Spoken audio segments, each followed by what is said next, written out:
Bonjour à tous et bienvenue sur Bangui. Dans le cadre de la Semaine africaine, nous sommes ici même toujours dans les locaux de l'UNESCO lors de ce forum et de cette table ronde organisée aujourd'hui par la directrice générale autour de plusieurs intervenants. Je suis maintenant en présence de son Excellence Jean Chabi Orou, ambassadeur du Bénin, qui a intervenu lors de cette table ronde et qui vient nous donner un petit peu son ressenti et peut-être même sa vision de l'aide pour le continent africain.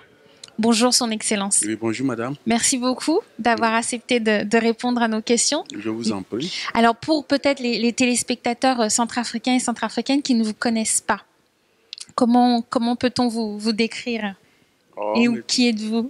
Bon. Je suis le professeur Jean Chabi Orou, je suis professeur titulaire de physique au sens du CAMES. Et donc j'enseigne la physique dans les universités de mon pays. Mais actuellement, je suis l'ambassadeur délégué permanent du Bénin en France. Auprès de l'UNESCO. Et en plus, je suis le président en exercice du groupe africain. C'est moi qui préside le groupe africain. Okay. Et voilà. Et je continue de faire mes cours. Je donne cours de physique à l'université d'Abomey-Calavi au Bénin. Dans une université panafricaine à Abuja, au Nigeria. Et bientôt, je vais donner cours dans 3 semaines. Si tout va bien, je vais à Niamey pour faire un cours sous forme de mission d'enseignement. D'accord, donc c'est beaucoup d'aller-retour. Hein, voilà, ici. Tout à fait. Est-ce qu'il y a une personne qui vous représente quand même ici même à Paris? Tout à fait. Dans les bureaux? Vous savez, telles que les ambassades, les délégations permanentes sont structurées, il y a un ministre conseiller et il y a des conseillers. Donc, lorsque l'ambassadeur est absent, c'est le ministre conseiller qui assure son intérim. C'est l'équivalent, disons, d'un chargé d'affaires. Voilà. Très bien, merci beaucoup. Donc, on vient d'assister à cet échange qu'il y a eu très bref, mais nombreux, lors de cette réunion d'information avec les délégués permanents sur la priorité africaine. Qu'est-ce que vous pouvez nous dire? Qu'est-ce que vous avez ressenti de ces échanges? Il faudrait que les gens puissent bien savoir ce que c'est que la priorité Afrique. C'est depuis une rencontre à Lagos, il y a un peu plus de 20 ans, que les chefs d'État africains se sont dit qu'il faudrait que l'on puisse faire quelque chose pour que le continent décolle sur le plan économique et sur le plan social. Alors pour ce faire, il faudrait agir sur les ressources humaines. Pour agir sur les ressources humaines, il faudrait passer par l'éducation. Et si on veut formaliser la chose, il faudrait passer par une structure spécialisée des Nations Unies, et c'est l'UNESCO. En réfléchissant, cette mission donc a été donnée à l'UNESCO. Et pour pouvoir réussir cette mission, les gens se sont dit, bon, il faudrait élaborer un programme spécial pour l'Afrique qu'ils ont dénommé la priorité Afrique. Okay. Alors nous, au cours de nos manifestations de cette année, qui commémore la semaine africaine, en fait c'est souvent la dernière semaine du mois de mai, pour nous souvenir du 25 mai 1963, date à laquelle l'organisation de l'unité africaine avait été créée. Aujourd'hui, ce n'est plus l'OUA, c'est plutôt l'Union africaine. Alors, donc pour cette année, c'est les 26, 27 et 28. Ça prend fin mercredi, aujourd'hui même. Et la directrice générale qui était absente nous a dit qu'elle va nous donner une série d'informations pour qu'on puisse comprendre ce que c'est que la priorité Afrique et ce qu'on fait par rapport à ce programme. Et nous venons de suivre coup sur coup. Ils ont fait venir tous les directeurs des bureaux hors siège. Les bureaux hors siège, ce sont les bureaux donc, de l'UNESCO qui se trouvent en dehors du siège qui se trouve ici à Paris. Ils sont tous venus. Ils nous ont donc présenté leur programme et tout ce qu'ils ont comme développement au niveau de l'Afrique. Et nous étions tous à fait satisfaits. Nous avons voulu, dans nos interventions, demander quelques précisions ou bien faire des suggestions. Moi, par exemple, la suggestion que j'ai eu à faire, c'est par rapport à la qualité de nos années scolaires, de nos années académiques.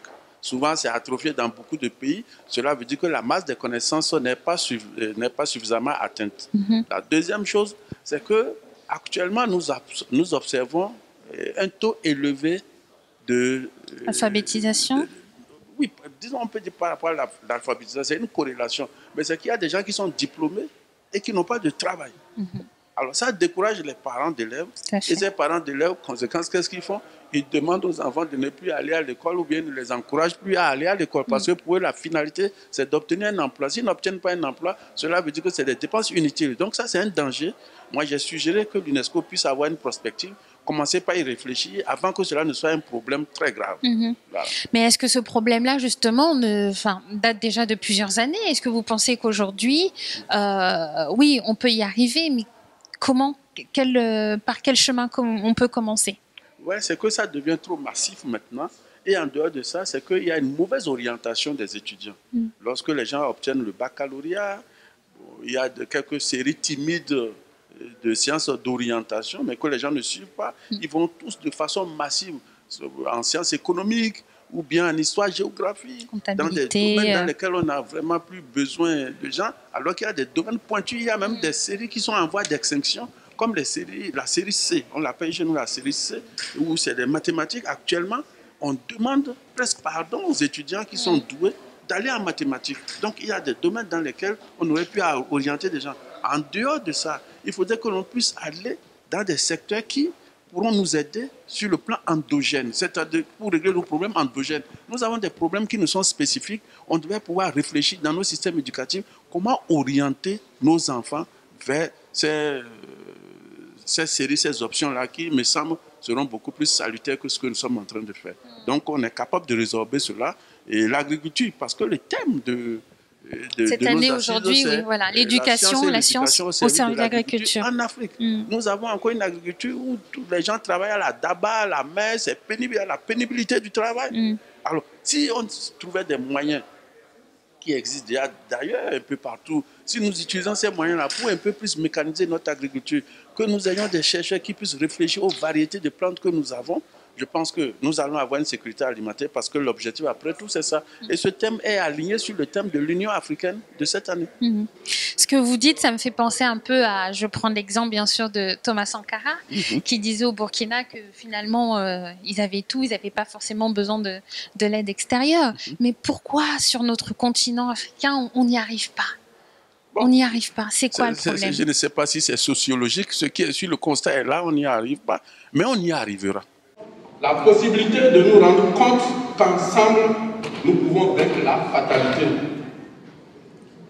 Cette affirmation sera une réalité si dans nos actions quotidiennes, nous adoptons une attitude constructive permanente. Il faut Moi, y croire. Je ne suis pas du genre afro-pessimiste. Moi, je suis afro-optimiste. Ça va arriver. C'est certainement des calvaires par lesquels nous devons passer avant de tomber sur la solution définitive. Oui, j'y crois. Je crois parce que nous avons les capacités intellectuelles, les capacités humaines et même les capacités financières parce que nous regorgeons de beaucoup de richesses que malheureusement nous n'arrivons pas à trouver le bon moyen pour faire son exploitation, pour en faire profiter nos populations. Mais on y arrivera. C'est certainement un calvaire par lequel il faut passer. Voilà.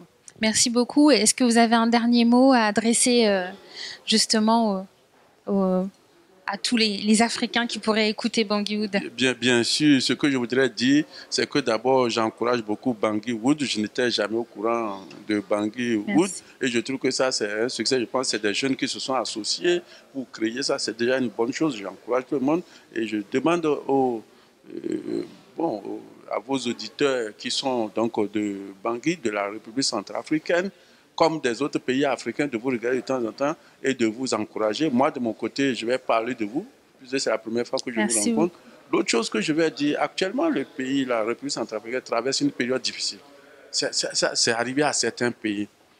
C'est un problème, mais il faudrait que l'unité nationale soit ce qui prévaut au niveau de la pensée de tout le monde pour qu'il y ait une concorde. Parce que le développement lui-même, il est déjà difficile en temps de paix. Mais en temps de guerre, vous imaginez, c'est déjà difficile en temps de paix. Mais maintenant, ce développement, il est encore plus compliqué en temps de guerre. Donc, je souhaite plein succès à votre structure, votre agence, votre chaîne, et Bangui Wood. Je vais faire la propagande. Enfin, je vais en parler aux autres. On va souvent vous regarder. Et maintenant, bon, le reste, nous mettons nos idées ensemble et l'Afrique ira de l'avant. Merci beaucoup, Son Excellence. Merci à vous tous de nous avoir suivis. Sachez que vous pouvez retrouver bien sûr l'intégralité de l'interview sur le www.banguiwood.com. Quant à moi, je vous dis à très bientôt.